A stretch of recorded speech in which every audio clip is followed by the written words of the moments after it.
가끔 그 TV 프로그램 중에 그 한국에서 하는 TV 프로그램 중에 정글의 법칙이라는 프로그램이 있습니다. 이게 뭐냐면 이제 21세기 현대 문명사회에 사는 사람들이 정글이라는 말 그대로 현대 문명의 이기와는 전혀 상관없는 곳에 가가지고 집을 짓고 거기서 수렵을 해서 먹고 며칠 동안을 버티는 그런 장면들을 그대로 다큐멘터리 형식으로 이렇게 하지만 예능 프로그램이기 때문에 재미있는 장면들을 설정을 해갖고 그 살아가는 장면들을 보여줍니다. 여러분들이 로빈슨 크루소하고 그 예전에 소설에서 배가 난파돼갖고 그 외딴 무인도에서 살아가는 사람에 대한 소설의 내용을 우리가 알고 있습니다.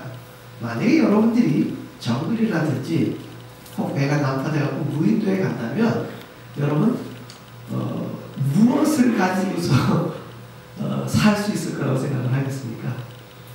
정말 필요한 거 한 3가지를 짚으라고 그러면은 무인도에서 무엇이 3가지가 필요하겠고 배에서 딱 3가지를 가지고 가라고 그러면 어떤 3가지가 여러분에게 필요하겠습니까? 가끔 그 프로그램을 보게 되면 정글에서 정말 필수 불가결로 필요한 3가지 중에 2가지가 꼭 있어요. 그게 뭘까요? 불도 물. 물과 불, 불과 물. 이 2가지는 뭐 어떠한 형태로든지 꼭 필요하다는 것이죠. 그리고 그 나머지 1가지는 뭐 이제 사냥을 하기 위해서 뭐 칼이라든지 어떤 이런 도구가 필요로 된다는 거예요. 그러면 21세기를 살아가는 저와 여러분이 이 시대를 살아가면서 여러분 뭐가 꼭 필요한 것 같아요? 우리는 무슨 자동차, 뭐 전화기, 그렇죠? 뭐 이런 어떤 것들을 우리는 꼭 필요로 생각을 하고 있지만 정작 그것이 무인도에 가져갔었을 때는 전혀 쓸모가 없게 되는 거예요. 우리는 전기가 없으면 못 살 것 같잖아요. 사실 미국이라는 사회에 뭐 난방이라든지 냉방이라든지 또 우리가 무엇을 해먹기 위해서 불을 피운다든지 할 때 보면 대부분 전기를 씁니다. 지금 우리 안에 예배당에서 이 빛을 비추고 마이크 소리가 나오는 것도 다 뭐예요? 전기. 그러니까 전기가 없으면 못 살 것 같잖아요. 근데 막상 무인도에 가면 전기가 없단 말이에요. 그 전기가 없을 때 우리는 어떻게 살아가야 된다는 것이죠. 그래서 곰곰이 우리의 삶에 정말 필요한 것들을 꼽아보면 사실 내가 필요로 돼서 내가 원해가지고 우리가 그거 없이는 못 살 것 같은 것이지 정작 우리의 사람으로서 이 땅 가운데 살아가는데 필요한 것들이 아니라 사람들이 만들어낸 것으로 필요한 것처럼 우리는 착각하면서 살아가는 경우가 많다는 것이죠. 러시아의 유명한 소설가 톨스토이 사람은 무엇으로 사는가? 오늘 말씀의 제목이기도 합니다. 사람은 무엇으로 사는가? 거기에 대해서 3가지를 톨스토이는 그 소설에 등장하는 천사가 벌을 받아 사람이 되어가지고 이 땅 가운데 살아가면서 하나님께서 주신 3가지 미션을 얻어야만 다시금 천사가 되어지는 장면으로 이제 소설이 이어집니다. 그 내용을 다 대부분 잘 알고 계시겠지만 잘 모르시는 분들을 위해서 간략하게 한 번 더 설명을 해드리면 천사가 사람의 생명을 이제 이렇게 하나님 앞에 데리고 가는 그런 임무를 맡은 미카엘이라는 이름의 소설에 보면 미하일이라고 되어 있는데 그 미하일이라는 천사가 이제 갓 태어난 쌍둥이 그 쌍둥이 엄마의 생명을 데려가라는 거예요. 여러분 아시겠지만 러시아라는 나라의 대부분의 날씨는 어떻습니까? 굉장히 추워요. 그 추운 날씨에 이제 막 태어난 그 2아이의 엄마의 생명을 걷어가는 것은 자기 천사의 생각으로는 도저히 용납이 안 되는 거예요. 그러니까 그 명령을 어기고 그 엄마의 생명은 가져가지 못하겠다고 내든 거죠, 일종의.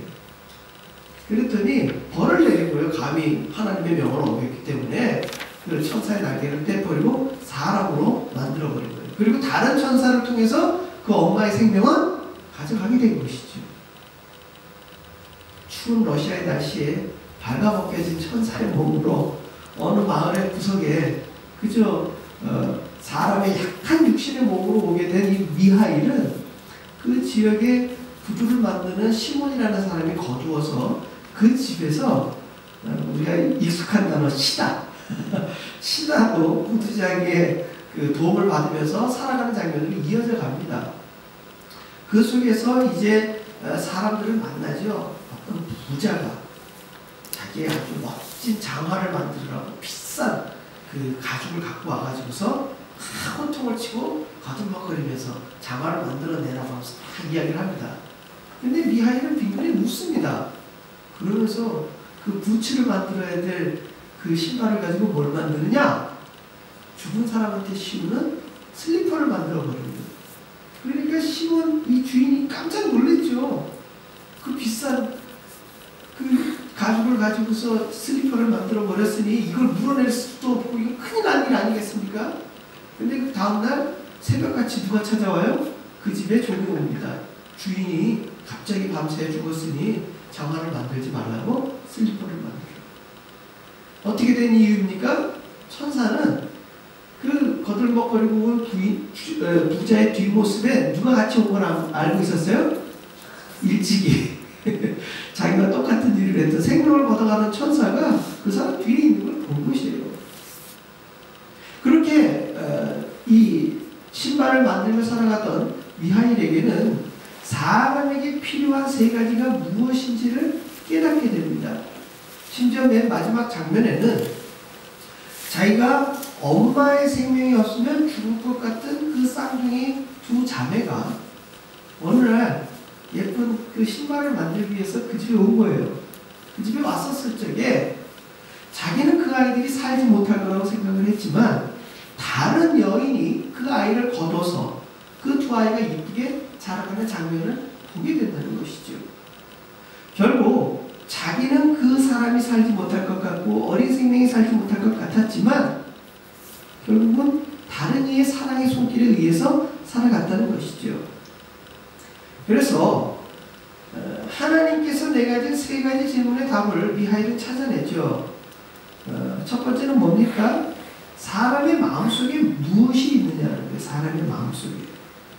그것은 자신의 발가벗겨서 어쩔 줄 모르고 있었던 천사인 자신에게 외투를 벗어주면서 자기를 끌어안았던 시몬, 불쌍한 이를 돌볼 수 있는 그 마음, 그것이 첫 번째였고요. 두 번째, 사람에게 허락되지 않은 것은 무엇인가? 그것은 자기의 죽음의 시간을 알지 못했다는 것이죠. 그리고 세 번째, 사람은 결국 무엇으로 사는가에 대한 그 질문에 대해서 그 어린 두 자매가 겨울에 부모 없이 엄마 없이 죽었지만 그를 끌어안는 다른 사람들의 사랑, 결국 이 세 가지의 답을 얻었던 시몬은 다시 천사로 회복되어진다는 내용을 갖고 있습니다. 이 세 가지가 주는 의미는 오늘날 우리에게도 굉장히 잔잔한 그 떨림을 줘요. 저와 여러분도 길에 가면서 오늘같이 비가 오는 날 저는 문득 떠오르는 장면이 있어요. 그게 뭐냐 하면 싱가포르에서도 이 비가 자주 옵니다. 특별히 주일날 차를 타고서 교회를 갈라치면 가끔 제 앞에 트럭이 가고 있는데 그 트럭에 바깥에서 일을 하는 노동자들이 그 뒤에 트럭에 이렇게 같이 쭉 타고 가는 경우가 있어요. 그 트럭이 작은 트럭이 아니라 큰 트럭이어가지고 10명 이상 차가 사람들이 싣고 가는 경우가 있는데 갑자기 비가 쏟아져 버리면 그 뒤에 트럭에 탄 사람들이 어떻게 하는지 아세요? 주섬주섬 자기들 가방에서 비닐을 꺼내가지고 비닐을 이렇게 뒤집어 쓰는 거예요. 그러니까 포장을 쳐서 그 사람들이 비를 맞지 않게끔 가는 것이 아니라 포장이 없는 상태에서 비가 오는 노동자들이 그 비를 피하기 위해서 어떻게 한다는 소리예요? 네. 그 가게나 이런 데서 주는 검정 비닐 같은 것들을 그냥 쓰고 간다는 것이죠. 그랬을 때 차 안에 있는 차를 몰고 가는 제 입장에는 그 모습을 보면서 굉장히 부담을 느낀다는 것이죠. 그런데 제 제가 행할 수 있는 다른 방법이 별로 없어요. 그래서 가끔은 이렇게 비가 오는 날이라든지 추운 날이 되면은 이 날씨를 견디기 힘들어하는 홈리스라든지 또 비를 맞고 다닐 수밖에 없는 사람들은 우리 마음속으로 다시 한번 생각하게 된다는 것이죠. 우리는 이 땅 가운데 삶을 살아가면서 나의 삶을 보다 윤택하기 위해서 생각하는 부분들이 많이 있어요. 더 좋은 집, 더 좋은 차, 더 많은 돈들. 물론 그러한 부분들이 우리의 삶을 윤택하게 만드는 것만큼은 사실입니다. 그러나 그것 너머에 사람이 정말 필요로 하는 것들에 대해서 하나님은 오늘 예수님의 사단의 시험받는 장면을 통해서 우리에게 정말 필요한 것이 무엇인가를 보여주고 있는 거예요. 보십시오. 40일을 금식하고 이제 공생애를 시작하려고 하는 예수님 앞에 제일 먼저 등장한 존재가 누구냐면 마귀예요. 성경은 그 마귀를 통하여 시험을 받으러 광야로 갔노라고 기록하고 있습니다. 그러면서 첫 번째 질문이 뭐냐면 시험하는 자가 예수께 나와서 이르되 네가 만일 하나님의 아들이거든 이렇게 이야기합니다. 여러분 이것은 사실 말이 되지 않는 이야기예요. 왜? 예수님은 누구니까? 하나님의 아들이니까. 그런데 거기 앞에 단서를 뭘로 붙였어요? 만일이라는 단어. 이것은 굉장히 예수님의 정체성에 대해서 뭐 하는 거예요? 도발하고 도전하는 장면이에요. 그렇기 때문에 배가 고프고 이 땅에 하나님의 아들로 오셨지만 사람의 몸 100%였던 예수님은 40일을 금식하셨기 때문에 배도 고프시고 목도 마른 것은 사실이에요. 따라서 아까 무인도에서도 필요했었던 그 물, 이것은 목마르고 굶주린 예수님에게도 절대적으로 필요했다는 것이죠. 그랬을 때에 사단은 예수님 앞에 네가 만일 하나님의 아들이거든 이 돌을 뭘로 바꿔보라는 거예요? 떡으로 바꾸라는 거예요. 이것을 바꿔서 먹을 때는 일석이조의 효과가 있어요. 첫째, 하나님의 아들인 것을 증명하는 것. 둘째, 배고픈 자신의 육체에 떡을 먹음으로 배고픔을 해결할 수 있는. 따라서 언뜻 들어보면 마귀의 그 질문에 대해서 자기가 예수님께서 응답하시는 것은 굉장히 앞뒤가 딱 맞으면서 모든 것을 충족할 수 있는 그런 질문과 대답의 사건이 있는 거예요. 그런데 여기에 뭐가 있는 거예요? 함정이 있는 것이죠. 만약에 예수님께서 돌을 떡으로 만들어서 드셔버리면요, 예수님이 이 땅에 육신으로 오신 당신의 가장 큰 이유를 놓치게 된다는 것이죠. 그때 예수님은 뭐라고 이야기하십니까? 오늘 성경 말씀을 보게 되면 예수께서 대답하여 이르시되 기록되었으되 사람이 떡으로만 살 것이 아니요 하나님의 입으로부터 나오는 모든 말씀으로 살 것이라. 할렐루야. 예수님이 하나님과 당신만 아는 어떤 은밀한 이야기를 가지고 마귀에게 대적을 했더라면 오늘날 우리는 예수님과 상당히 거리감을 느낄 수밖에 없어요. 왜? 그때 나오는 말씀은 사람들이 모르는 말이 되어버리기 때문에, 사람들로서는 할 수 없는 말이 되기 때문에. 그러나 예수님은 신명기 8장 3절에 이미 모세로부터 유대인들 전통적으로 내려오는 율법의 거의 앞에 해당하는, 서두에 해당하는 이 사람이 떡으로만 살 것이 아니요 하나님의 입으로부터 나오는 모든 말씀으로 살 것이니라고 하는 이 대전제와 같은 말씀, 정말 하나님의 말씀을 아는 사람이라면 누구나 그 말씀을 가지고 마귀를 대적했다는 것입니다. 결국 예수님은 당신의 육신의 연약함을 입고 있는 상황이었고 하나님의 아들이었지만 우리 사람들 누구나가 마귀를 대적할 수 있는 방법을 롤 모델로 제시해 주셨다. 사람이 떡으로만 사는 존재가 아니라는 것이죠. 먹기 위해서 태어난 존재가 아니라는 것입니다. 이것은 짐승과 확연히 구별되는 장면이요, 우리가 하나님의 자녀로서 이 땅을 왜 살아가야 될지에 대한 대전제를 무엇으로 만들어 놓은 거예요? 말씀으로 산다는 것입니다.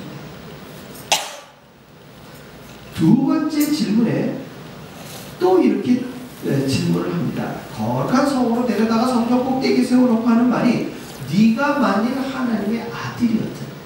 다시 한번 똑같은 질문으로 예수님을 도전하고 도발하고 있다는 것이에요. 뛰어내리라는 거예요.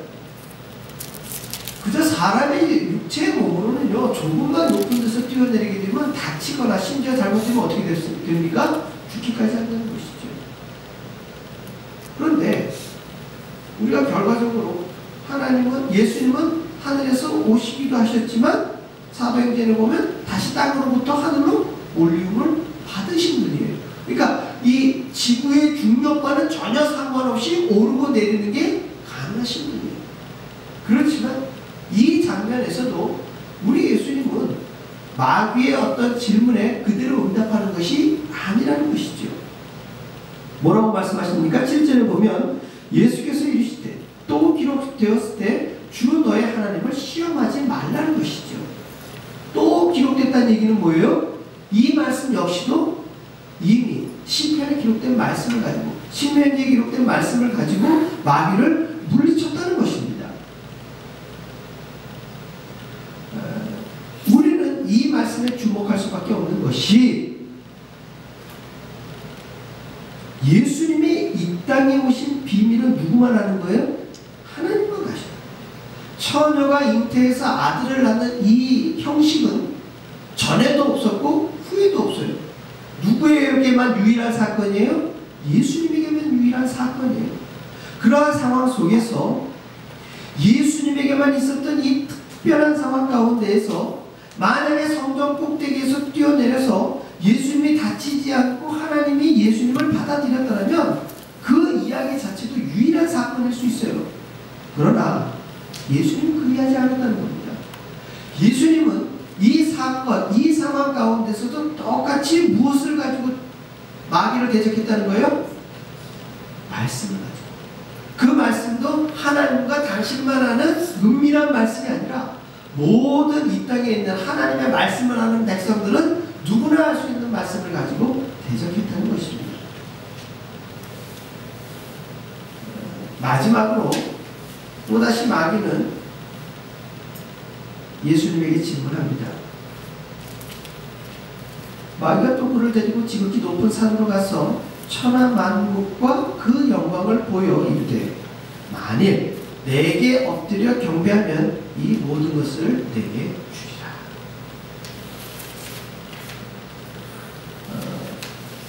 낯선 지역이나 낯선 땅이나 또 어떤 그룹에 가게 되어지면 그런 분들 만나죠. 그 그룹이나 그 지역에서 당신이 넘버원인 것을 꼭 드러내시는 분들이 있어요. 어려운 일 있으면 나한테 오르라고, 내 이름만 되면 다 해결된다고. 심지어 정치적으로나 경제적으로 실제 능력이 있는 분들이 그러한 자신의 능력으로 상대적으로 그렇지 못한 사람들을 후주르는 경우도 많이 있다는 거예요. 우리는 이 땅 가운데 살아가면서 잘 산다라고 하는 사람들, 저 사람은 잘 사는 사람이야 라고 이야기할 때 대부분 그 뒷배경이 뭐예요? 부나 명예를 갖고 있는 사람을 보고 우리는 잘 사는 사람이라고. 그리고 뭐라고 얘기해요? 상대적으로 못 사는 사람이야 라고 얘기할 때는 어떤 사람을 보고 우리는 못 사는 사람이라고 얘기해요? 동일한 배경으로 부나 명예나 이런 것들은 없는 것을 보고 우리는 못 사는 사람이라는 표현을 씁니다. 여러분, 이 말이 맞습니까? 그거는 사실 틀리는 말이에요. 왜? 돈이나 명예가 없어도 우리는 얼마든지 잘 살 수 있어요. 심지어 돈이나 명예가 있어도요, 못 사는 사람들이 얼마나 많습니까? 심지어 잘 못 사는 정도가 아니라 그것이 자신의 삶을 죽음으로 몰고 가는 사람도 있다는 거예요. 톨스토이는 사람은 무엇으로 사는가에 대해서 그러한 배경에 대해서 이야기하고 싶어 했어요. 그러나 오늘 예수님은 그 차원을 넘어서 뭐라고 얘기하고 있습니까? 사람이 잘 사는 방법, 사람이 사람답게 사는 방법, 사람이 사람으로서 사는 방법 무엇입니까? 그거는 하나님의 말씀이요. 하나님 앞에 경배드리는 삶이 그것은 하나님의 아들로 이 땅에 와서도 필요한 삶이고, 이 땅에 그 하나님의 아들을 영접하는 자, 모든 자들에게 하나님의 자녀가 되는 권세를 받아서 저와 여러분이 하나님의 자녀로 이 땅의 삶을 살아갈 때에도 예수님과 동일한 삶을 사는 것을 오늘 마태복음에 예수님은 증거하고 있는 거예요.